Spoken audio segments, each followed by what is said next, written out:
Kalau nanti viral baru kemudian ditangani, ya kita sampaikan kepada masyarakat Indonesia. Kalau mau masyarakat Indonesia mencari keadilan, mau ditangani, ya viralkan dulu kira-kira. Kan tidak bagus kalau penegakan hukum seperti itu.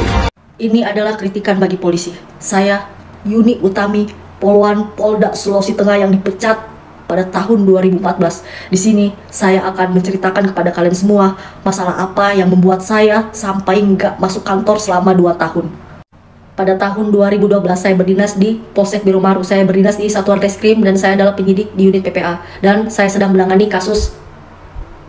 Saya sudah memeriksa saksi, tersangka sudah ditahan, dan saya sudah mengumpulkan barang bukti.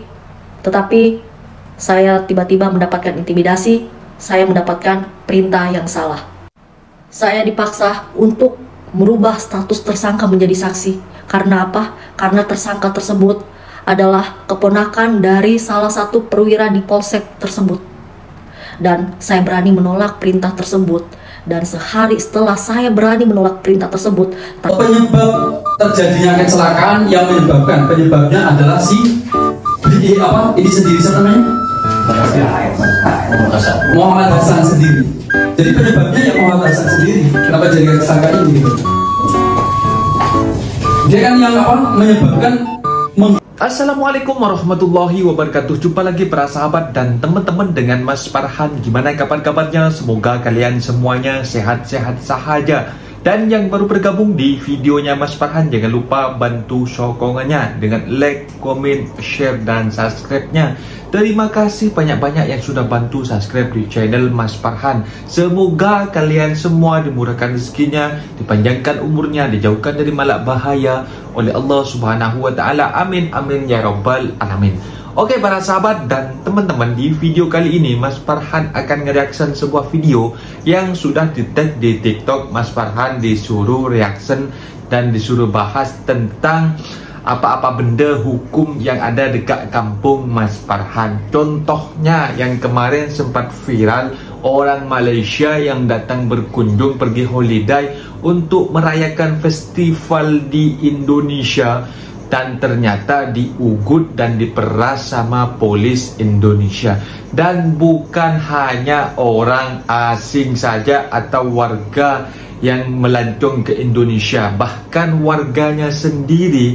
Apa-apa benda yang berlaku yang sekarang ini para sahabat dan teman-teman. Ada sebuah cerita yang ada seorang pengusaha rental atau pengusaha penyewa kereta macam itu, dan mereka menyewakan kereta tapi lewat daripada masa dia tidak dikembalikan. Akhirnya dia menyelidiki, menyelusuri keretanya itu sudah berpindah tangan atau dijual kepada orang para sahabat dan teman-teman.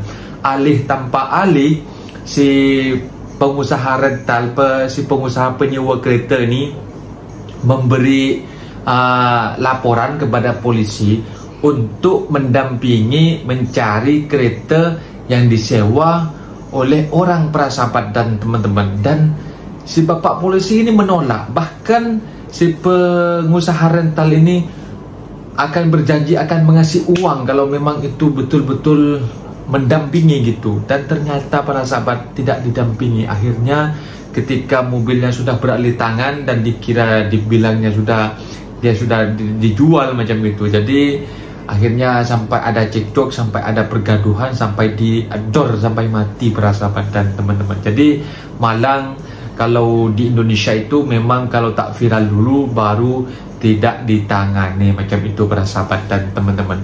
Dan nasib baik dengan adanya media sosial yang saat ini boleh sedikit-sedikit boleh berbicara, curhat di depan media sosial.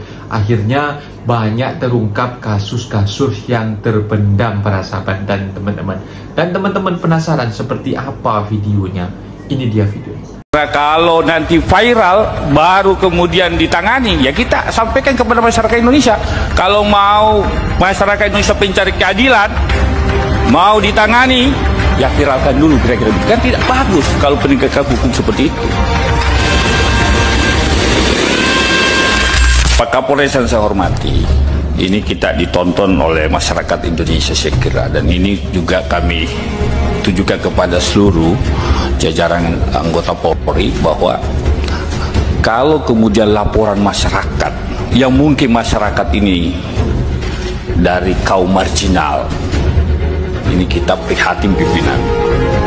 Kalau dia mentang-mentang dia kemudian miskin, orang kecil, kaum pekerja, ya, lalu kemudian laporannya diabaikan. Seringkali terjadi seperti itu, Pak. Diabaikan, Pak. Sehingga ini yang mencoreng, menjatuhkan kepercayaan masyarakat kepada Polri. Kita sayang kepada Polri, Pak. Kita cinta kepada Polri, Pak. Tetapi kalau ada perilaku oknum-oknum seperti ini yang mengabaikan laporan-laporan polisi yang kebetulan pelapornya hanya pekerja biasa, ini yang sungguh-sungguh memprihatinkan bagi kita insan hukum, Pak. Kami Komisi 3 ini juga bagian dari Komisi Penegak Hukum, Pak. Kami harus mengontrol, mengawasi kerja-kerja kawan-kawan di kepolisian. Saya hanya, Pak Kapolri punya jargon presisi, luar biasa jargon presisi, Pak. Tetapi praktek di lapangan tidak presisi. Yang rugi siapa? Sayang kan, Pak Kapolri punya mimpi mereformasi kepolisian Republik Indonesia, tapi langkah-langkah di bawah tidak dikerjakan oleh pasukan di bawah. Ini yang catatan saya, Pak Kapolres, ya, karena kalau nanti viral baru kemudian ditangani, ya kita sampaikan kepada masyarakat Indonesia. Kalau mau masyarakat Indonesia mencari keadilan, mau ditangani, ya viralkan dulu kira-kira. Kan tidak bagus kalau penegakan hukum seperti itu. Nah, mudah-mudahan tidak seperti itu, Pak Kapolres. Ini adalah kritikan bagi polisi. Saya, Yuni Utami, Poluan Polda Sulawesi Tengah yang dipecat pada tahun 2014. Di sini saya akan menceritakan kepada kalian semua masalah apa yang membuat saya sampai nggak masuk kantor selama 2 tahun. Pada tahun 2012 saya berdinas di Polsek Biromaru. Saya berdinas di Satuan Reskrim dan saya adalah penyidik di unit PPA. Dan saya sedang menangani kasus. Saya sudah memeriksa saksi, tersangka sudah ditahan, dan saya sudah mengumpulkan barang bukti. Tetapi saya tiba-tiba mendapatkan intimidasi, saya mendapatkan perintah yang salah. Saya dipaksa untuk merubah status tersangka menjadi saksi. Karena apa? Karena tersangka tersebut adalah keponakan dari salah satu perwira di polsek tersebut. Dan saya berani menolak perintah tersebut. Dan sehari setelah saya berani menolak perintah tersebut tanpa alasan yang jelas, saya langsung dimutasikan ke Polres Donggala sebagai lantas, dan kasus yang sedang saya tangani tersebut diberikan kepada anggota yang memaksa saya untuk merubah status tersangka tersebut. Pada saat itu saya masih berjuang untuk mendapatkan keadilan. Saya melaporkan masalah tersebut ke Kapolres Donggala. Tetapi saya justru mendapatkan kekecewaan. Laporan yang saya laporkan kepada Kapolres Donggala tidak ditanggapi, dan kasus yang saya laporkan tidak diperiksa kembali. Dan karena kekecewaan saya tersebut, di situ saya memutuskan untuk keluar dari institusi Polri. Saya mengajukan pensiun dini, tetapi karena masa dinas saya belum 10 tahun, saya tidak diperbolehkan untuk pensiun dini. Dan itu alasan saya sampai saya tidak masuk kantor selama 2 tahun. Sampai pada akhirnya saya dipecat pada tahun 2014. Dan setelah saya dipecat dari institusi Polri, sejak tahun 2014, saya menutup rapat-rapat status saya sebagai mantan Poluan. Dan saya menutup rapat-rapat masalah yang terjadi dalam institusi Polri tersebut. Sampai akhirnya di tahun 2021, saya menghadapi masalah yang dimana saya dengan terpaksa harus melaporkan masalah tersebut ke Polsek Maraola. Saya melaporkan kasus penganiayaan di Polsek Maraola, tetapi dengan status mantan Poluan, untuk pertama kalinya saya menginjakan kaki di Polsek Maraola, saya justru dibully, dikata-katai. Parahnya lagi, saya dimintai uang untuk visum, dan laporan yang saya laporkan tersebut tidak diproses. Dan sejak saat itulah saya memviralkan masalah tersebut, dan sejak saat itulah saya berani mengkritik institusi Polri, dan sejak saat itu saya berani mengeluarkan semua unek-unek saya ketika saya masih berdinas di institusi Polri. Dan setelah saya memviralkan masalah tersebut, saya diperiksa oleh Propam Polda Sulawesi Tengah, dan saya dilaporkan Undang-Undang ITE. Dan parahnya lagi, pada bulan Januari 2022, ketika saya mau visum di Rumah Sakit Bayangkara Polda Sulawesi Tengah. Penyidik Polsek Marwola tersebut meninggalkan saya sendirian di Rumah Sakit Bayangkara. Dan parahnya lagi, ketika saya mengkritik pelayanan di Rumah Sakit Bayangkara Polda Sulawesi Tengah, saya justru diseret dan dimasukkan ke Rumah Sakit Jiwa Madani Mamboro dan saya dikurung selama 2 minggu. Dan parahnya lagi, ketika tahun 2024 ini saya membutuhkan bantuan polisi, saya justru mendapatkan pelayanan yang sangat mengecewakan. Saya diusir oleh Kapolsek Marwola dikarenakan saya memvideokan ketika saya buat laporan di Polsek Marwola. Dan sudah 1 bulan lebih laporan yang saya laporkan, tetapi belum ada penyelesaiannya juga. Saya dipecat dari institusi Polri bukan karena saya melakukan tindak pidana.